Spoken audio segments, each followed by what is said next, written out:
December had been a too long month. The cheer of Christmas was never my thing. The people caroling as if other people wanted to hear their cat scratches on chalkboard, rendition of my ex's favorite songs.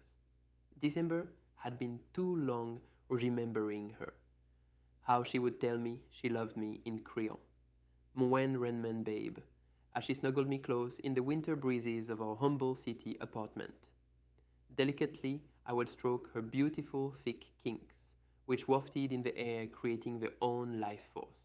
Damn, she shone bright, like what they call it, black girl magic, magical indeed. Met her on the PATH train in Hoboken. Skin the color of the toasted cinnamon my mother put in my oatmeal as a child. Guess you could say the smile she gave had me feeling nostalgic. But I never had this feeling of home until it crept into my bloodstream when she introduced herself to me. She was selling insurance, and of course, thanks to my premature salt and pepper, I looked 10 years my senior. She targeted me, I knew, because when she got on, I stared too hard, too long. I couldn't divert my eyes as the heat started to rise to the top of my skull. My freckled cheeks must have turned a bright fuchsia hue. Some people say there is such a thing as love at first sight, and I surely could have called it that.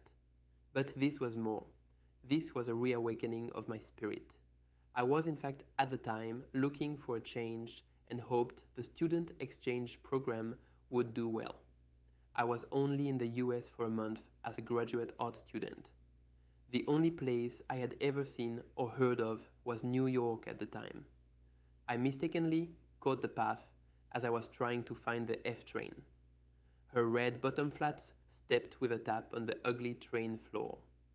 Her navy blue pants simply carried her curves. The white blouse and skinny black tie gave me the impression she liked to take risks.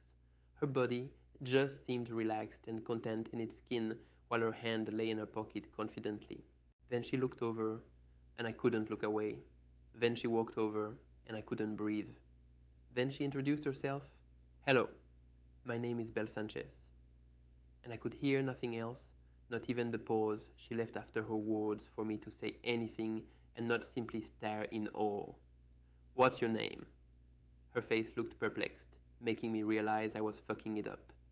Hello, Mateo. I stammered over my English with a thick French accent and nerves, extending my hand to shake hers. France? Am I right? She looked eager. Yes, I've only been here a month. I look like a visitor. I know. You must smell it on me.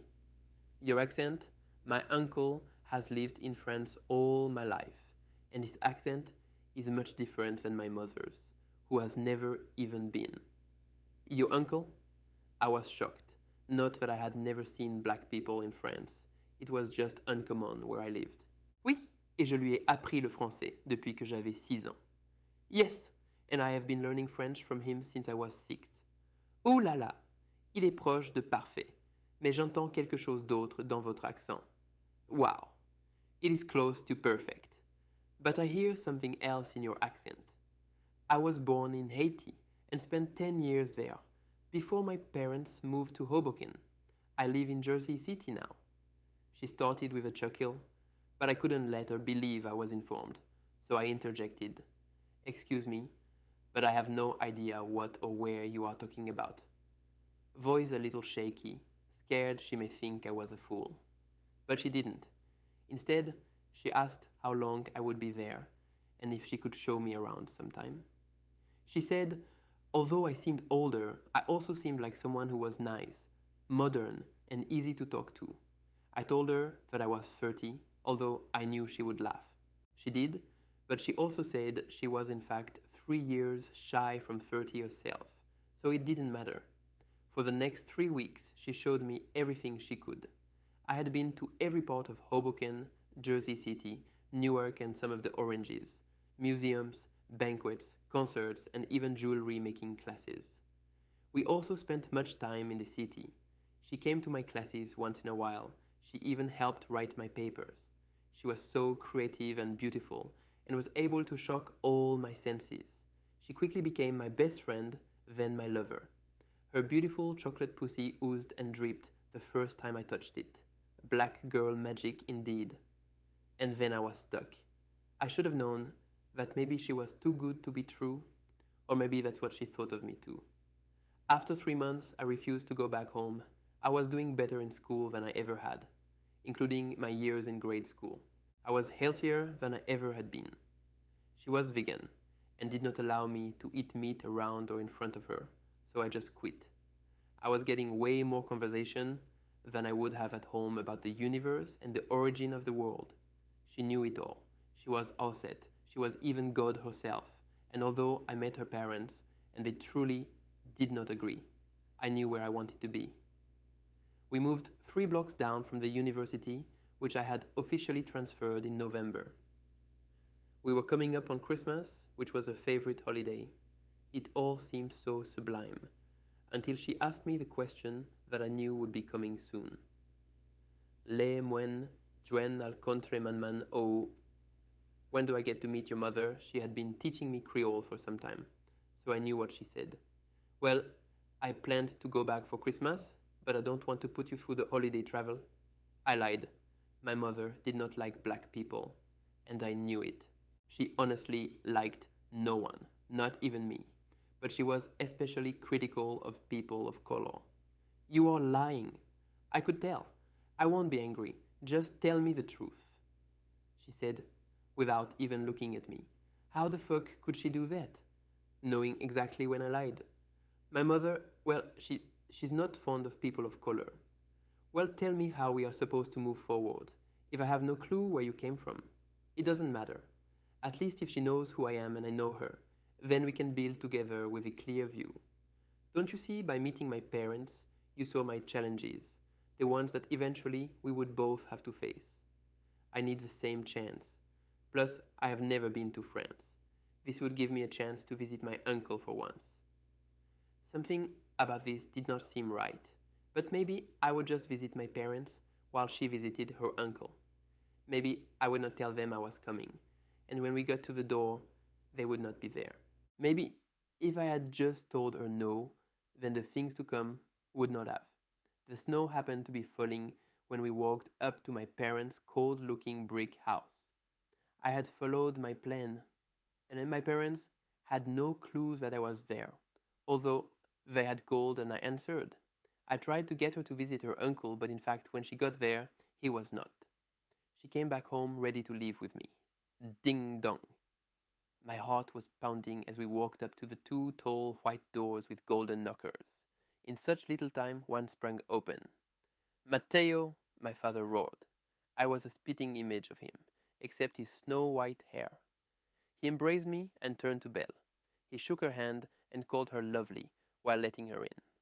He looked at me with a strange type of pride in his eyes, but also searching my face for answers. We walked to the dining room and mother was in the kitchen, smoking a cigarette and sipping Chablis. Bonjour, mère. Hello, mother. As she turned, glass and cigarette in hand, and looked through the large opening between the dining room and kitchen, she locked eyes with Belle. Belle intently locked eyes with her. It's like they knew each other. The pink in my mother's flesh disappeared. She was now blank, like the ghost that she seemed to be looking at. Matt, you have the nerve to bring this black, ugly bitch into our home? We have not seen you in forever, and this is how you greet us. Is this nigger the reason you will not come back home? Mother. But before I could finish, Belle had walked up to my mother and slapped her so hard, the clap ricocheted throughout the house. And when I saw it, I myself blacked out. My mother was a bitch, but she was still my mother. And as I came back to the light, I saw Belle holding her face, staring at me wildly, as my mother yelled for her to leave the premises immediately before she called the police. She did, but with the same confidence I had seen her with on the train that day. She did not scurry, and nor did I after her. I should have. How could I have? The whole night I called her cell. No answer for a whole week. The next week I got home and everything of hers was gone. I went out that night with deep pain anchoring my heart. I knew I had lost her forever. January, and nothing felt new or fresh. I was dying inside. One Saturday, after my usual wallowing, I went to a nearby pub and just about doused myself in rum. I cried to the beautiful bartender, but she did nothing for me. I left. As I walked down the street, wobbling, I saw a figure surrounded by the light coming from the front step of our home. Belle, I cried. I ran to her. She hugged me strongly. I needed that. I followed her up the stairs to our apartment, not caring if she saw the despair that was once our home. When we got up the steps, she smiled and poured me a drink, and that was all I could remember, except that she said a few words before a thick blackness came over me. Ukwe, non voodoo. The next morning, I was awoken by the sound of screaming coming from the living room. I thought it was her, but surely did not sound like it. Just a familiarity, a nostalgia. As I walked toward the room, I realized it was the television. But still, why did the woman screaming sound so familiar? My heart was racing, pounding as I tried to hurry. By the time I got to the television, what was clearly a video playing had stopped. So I hit play and watched myself in the recording. But what I saw isn't what I remembered. What I saw made me never want to remember another thing ever. As I stood there in deep sobbing tears, I watched myself tie my own mother mercilessly to a noose. I stood there and watched her struggling body hang until it struggled no more. This couldn't be real, right? I turned to look around at the scene of the crime, my spotless living room, and nothing.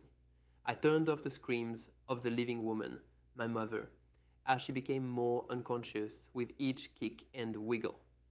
I couldn't bear to hear that as my heart pumped out of control.